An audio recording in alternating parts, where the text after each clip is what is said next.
Baik, assalamualaikum warahmatullahi wabarakatuh. Selamat pagi anak-anak kelas 6 semuanya. Pada pagi hari ini kita akan belajar bersama tentang listrik. Tapi sebelum kita mulai pelajaran kali ini, silahkan ucapkan basmalah bersama-sama. Bismillahirrahmanirrahim. Semoga dengan ucapan basmalah tadi mampu membuat ilmu Allah bisa masuk ke dalam pikiran kita dengan mudah. Allahumma amin. Baik, kita sudah masuk di tema 3 ya, subtema pertama. Hari ini kita akan belajar tentang listrik ya. Kita sudah sangat mengenal listrik itu apa ya. Kita sudah menggunakannya selama ini di rumah, di sekolah, di kafe, di mall, di tempat-tempat manapun kita sering sekali melihat orang-orang menggunakan listrik untuk HP, misalnya untuk menyalakan televisi, untuk menyalakan kulkas, dan alat elektronik lain. Itu semuanya menggunakan listrik. Oke, perhatikan ilustrasi berikut ya. Sebelum kita mulai materi hari ini, coba amati alat-alat elektronik yang ada di sekitarmu. Pernahkah kamu menggunakan smartphone, televisi, kulkas, lampu? Bagaimana alat-alat tersebut bisa kamu gunakan dengan baik? Energi apa yang kamu manfaatkan di dalamnya? Ya, tepat sekali. Semua itu karena adanya listrik ya. Jadi kita sudah terbiasa menggunakan energi listrik karena energi listrik itu energi yang paling mudah untuk dirubah menjadi energi-energi yang lain. Oke, bentar. Energi listrik biasanya diubah menjadi cahaya, contohnya lampu. Diubah menjadi panas, contohnya magicom, setrika, pemanggang roti, kompor listrik ya. Diubah menjadi gerak, contohnya blender, kipas angin, mesin cuci. Dirubah menjadi bunyi, contohnya radio dan pengeras suara. Kalau televisi apa Pak? Televisi itu biasanya dirubah menjadi bunyi dan suara. Maaf, bunyi dan cahaya. Next ya. Sekarang yang materi pertama, apa itu listrik ya? Agar lebih akrab lagi, ayo kita pelajari apa itu listrik. Sebenarnya listrik itu apa toh? Kenapa bisa digunakan? Kenapa bisa dirubah? Listrik itu sebenarnya apa? Oke. Bentar, fotonya Pak mengedengi ya. Ya. Listrik, setiap benda memiliki muatan listrik. Jadi dalam benda itu kalau diperkecil, bagian paling kecil dari benda itu namanya atom ya. Atom, silakan dicatat. Atom itu adalah bagian benda paling kecil yang sudah tidak bisa dibagi lagi. Di dalam atom itu ada muatan listrik, ada muatan-muatan ya. Ada 3 macam muatan listrik. Yang pertama, muatan positif atau proton, muatan negatif atau elektron, muatan netral atau neutron. Kita kesampingkan dulu yang muatan neutron atau muatan netral. Kita fokus kepada proton sama elektron dahulu. Pada awalnya jumlah proton dan elektron pada suatu benda itu sama. Jadi jumlahnya itu sama. Kalau protonnya 2, ya elektronnya 2. Protonnya 3, elektronnya 3 awalnya. Tapi karena ada gejala alam, misalnya gesekan, kemudian gejala alam yang lain, akhirnya ada perpindahan elektron. Jadi yang berpindah-pindah itu elektron. Yang membuat jumlah proton sama elektronnya nantinya akan berbeda. Itu karena ada perpindahan elektron ya. Perpindahan elektron inilah yang kemudian menimbulkan energi listrik atau menimbulkan energi listrik. Oke, kita coba, ini ada gambar, di gambar kita lihat ya. Coba Pak Miftah, Pak Sikuas. Di gambar ini bisa kita lihat, di gambar ini yang gambar pertama, lihat ya. Jumlah proton sama elektronnya sama awalnya. Elektron itu terletak di bagian luar. Jadi mudah berpindah-pindah. Elektronnya 3, protonnya 3. Tapi karena kalau kita lihat yang di bawah, coba ya, yang di bawah ini ada perbedaan muatan ya. Yang pertama namanya atom netral atau jumlah elektron sama protonnya sama. Protonnya 5, elektronnya 5. Yang biru 5, yang positif 5. Yang gambar yang ini, gambar yang ini kita lihat jumlah proton sama elektronnya. Jumlah protonnya ada 6, tapi jumlah elektronnya 6, jumlah protonnya ada 5. Karena elektron lebih banyak daripada proton, maka muatannya negatif. Sedangkan gambar yang selanjutnya, gambar yang ini jumlah protonnya lebih banyak daripada elektron, ya, atau elektron lebih sedikit daripada proton, sehingga disebut dengan muatan positif atau atom positif. Sampai sini paham ya? Membedakan mana yang namanya atom atau benda bermuatan negatif atau benda bermuatan positif. Benda bermuatan negatif jika elektronnya lebih banyak, intinya kayak gitu. Benda bermuatan positif jika protonnya lebih banyak. Ingat ya, proton positif, elektron negatif. Elektron berarti negatif. Next. Listrik terbentuk karena perpindahan elektron. Nah, jika jumlah elektron lebih banyak dari proton, maka benda bermuatan negatif. Jumlah proton lebih banyak dari elektron, benda bermuatan positif. Jumlah elektron dan proton sama, benda bermuatan netral. Oke, yang kedua kita membahas macam-macam listrik. Macam-macam listrik. Agar dapat memahami lebih lanjut tentang masalah listrik, ayo kita kenal macam-macam listrik. Ada dua jenis ya, ini sudah kita pelajari di kelas 5 atau kelas 4 kalau nggak salah. Macam-macam listrik ada dua. Yang pertama listrik statis, yang kedua listrik dinamis. Listrik statis adalah listrik yang bersifat diam atau sifatnya hanya sementara saja. Ya, hanya sebentar saja, nanti akan kembali ke muatan normal. Listrik dinamis adalah listrik yang mengalir, jadi elektronnya pindah-pindah terus mencari proton ya. Namanya listrik dinamis. Yang kita gunakan di rumah-rumah, yang kita gunakan untuk charge HP misalnya, kita gunakan untuk mendengarkan radio atau televisi, itu namanya listrik dinamis. Listrik statis contohnya ini. Di kelas 5 sudah ya. Kita menggosokkan sisir ke rambut, kemudian untuk menarik kertas-kertas kecil. Garisan juga sama. Kemudian balon juga bisa mengangkat rambut, itu listrik statis. Sifatnya sementara. Sedangkan listrik dinamis itu listrik yang mengalir. Contoh ini, ada sumber.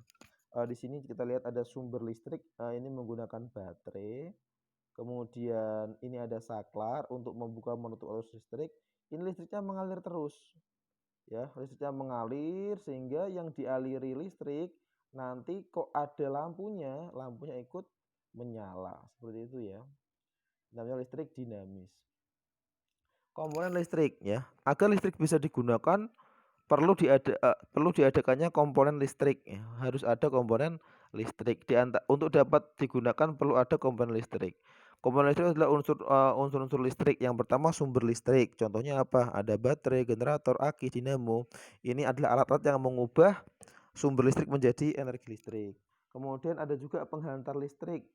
Listrik bisa digunakan jika ada penghantar yang menghubungkan kutub positif dengan kutub negatif. Pokoknya ada listrik jika kutub positif itu ketemu dengan kutub negatif, atau ada jalur yang menemukan yang membuat kutub positif dan kutub negatif itu ketemu. Kalau yang di baterai, kutub positif itu yang bagian atas, kutub negatifnya yang bagian bawah kalau di baterai. Susunannya maksudnya ya. Kemudian hambatan listrik itu contohnya apa? Lampu, kipas angin ya, yang menghambat jalurnya listrik tadi. Namanya hambatan listrik. Ada lampu, alat-alat listrik itu semuanya hambatan listrik. Oke. Kalau udah ada komponennya, sekarang kita harus merangkainya. Percuma ada komponen tapi tidak kita rangkai, itu tidak akan berguna listriknya. Harus kita rangkai. Namanya rangkaian listrik. Nah, komponen listrik yang sudah ada tidak akan bisa menghasilkan listrik sebelum kita rangkai. Rangkaian listrik berdasarkan ada tidaknya arus listrik ya. Ini yang pertama rangkaian terbuka, yang kedua rangkaian tertutup. Coba kita lihat. Sini udah ada kutub positif sama kutub negatif. Ini kutub positif, ini kutub negatif. Ya, listrik bisa terjadi jika kutub positif ini nantinya bisa ketemu dengan kutub negatif. Caranya gimana? Kita tarik kabel. Nah, kita tarik kabel untuk menemukannya. Kita kasih jalur agar kutub positif sama kutub negatif ketemu. Tetapi yang gambar A ini ternyata jalurnya terputus anak-anak. Ya. Jalurnya terputus di sini. Karena jalurnya terputus, maka listriknya nggak nyampe. Ya, kutub positif nggak jadi ketemu sama kutub negatif, sehingga tidak terjadi arus listrik atau tidak ada listriknya, sehingga lampunya kita lihat di sini, lampunya semuanya padam. Lampunya apa? Padam. Nah, kayak seperti itu. Beda dengan yang gambar B ini. Kita lihat di gambar B, nggak ada yang putus kabelnya, sehingga kutub positif bisa ketemu sama kutub negatif. Nah, karena bisa ketemu, jadi yang dilaluinya ada arus listriknya, sehingga lampu-lampunya bisa menyala. Seperti itu ya. Jadi arus listrik akan terjadi jika ada penghubung antara kutub positif dengan kutub negatif. Rangkaian A, lampunya mati karena jalur yang menemukan kutub positif dan negatif terputus atau terbuka. Terbuka itu artinya putus. Rangkaian B, lampunya menyala karena jalur yang menemukan kutub positif dan negatif tidak terputus atau tertutup. Nyambung itu artinya tertutup. Next, rangkaian listrik berdasarkan rangkaiannya. Ini namanya rangkaian seri. Di gambar ini namanya rangkaian seri. Rangkaian seri adalah rangkaian listrik yang dipasang secara berderet, berurutan dan tidak bercabang. Kita lihat nggak ada cabang sama sekali di kabelnya ya. Di kabelnya tidak ada cabang sama sekali. Ini urut dari kutub positif sama negatif, tidak ada cabang sama sekali. Berarti namanya mau dibuat kotak, kayak mau dibuat lingkaran, kalau nggak ada cabangnya namanya rangkaian seri. Kelebihannya karena kabel tidak bercabang, maka rangkaian ini lebih murah. Kabelnya lebih sedikit. Kekurangannya, coba bayangin, jika salah satu lampu mati, yang lain ikut mati. Jadi karena ini seri, lampunya dipasang berderet, antar lampu 1, lampu 2, lampu 3 dipasang berderet. Jika salah satu lampu mati, maka jalan yang akan menuju ke kutub positif sama kutub negatif terputus, sehingga kabelnya nggak ada listriknya. Sehingga kalau satu lampu mati, yang lain juga ikut mati. Contoh, sekarang yang mati misalnya yang mati sekarang lampu yang nomor 2. Apakah nyala? Enggak. Karena positif sama negatif enggak ketemu, putus di sini. Enggak ketemu, karena enggak ketemu, kabelnya enggak mengalirkan listrik sehingga lampunya mati. Ingat, arus listrik akan terbentuk jika kutub positif dan negatif terhubung. Next. Rangkaian listrik paralel sekarang. Jika rangkaian listrik, ya kalau tadi seri dipasang tanpa cabang, kalau rangkaian listrik paralel, maaf ini salah tulis ya. Ini maksudnya paralel ini ya. Maaf. Ini maksudnya paralel. Ini salah tulis Pak Miftah. Ini maksudnya paralel. Paralel. Ini maksudnya paralel. Rangkaian listrik paralel dirangkai secara bercabang. Jadi ada cabangnya di sini. Kita lihat di sini ada cabang, bercabang ya. Ada cabangnya. Ada cabangnya ya. Beda sama rangkaian seri tadi yang tanpa cabang. Jadi karena ada cabangnya, maka jika salah satu lampu mati, kita bisa gambarkan ya. Ini Pak Ustaz coret dulu biar nggak bingung ya. Maaf. Pak Ustaz coret dulu biar nggak bingung ya. Ini bukan seri, ini paralel. Jika salah satu lampu mati, apakah ini ikut mati? Enggak. Nanti jalurnya lewat sini. Bisa ketemu toh positif sama negatif. Apakah ini mati? Enggak. Jalurnya lewat sini.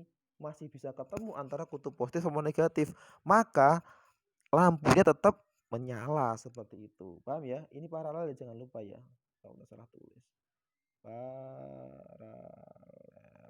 Nah, terus next, sekarang yang terakhir rangkaian campuran.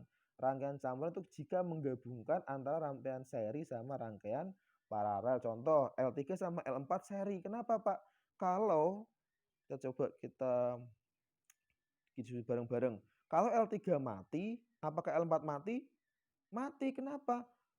Nggak ada jalur yang lain, mau lewat mana? Coba positif sama negatif biar ketemu. Positif sama negatif biar ketemu lewat jalur mana? Nggak ada. Lewatnya satu tok di sini tok. Jadi di sini nggak ada listriknya, nggak ada listrik, nggak ada listrik di sini. Tapi apakah L2 mati? Enggak, dia punya jalur sendiri. Ya. L1 mati? Enggak, dia punya jalur sendiri. Paham ya? Itu adalah macam-macam rangkaian listrik. Ada rangkaian seri, ada rangkaian paralel, ada rangkaian campuran. Ya, sekian untuk Pak Miftah pertemuan pada hari ini. Silakan nanti dipelajari di rumah. Kalau ada latihan soal silakan dikerjakan. Semoga dibaca-baca terus pokoknya bukunya, karena kita daring jadi harus memanfaatkan waktu semaksimal mungkin. Sekian dari Pak Miftah, jika ada kesalahan Pak Miftah minta maaf. Assalamualaikum warahmatullahi wabarakatuh.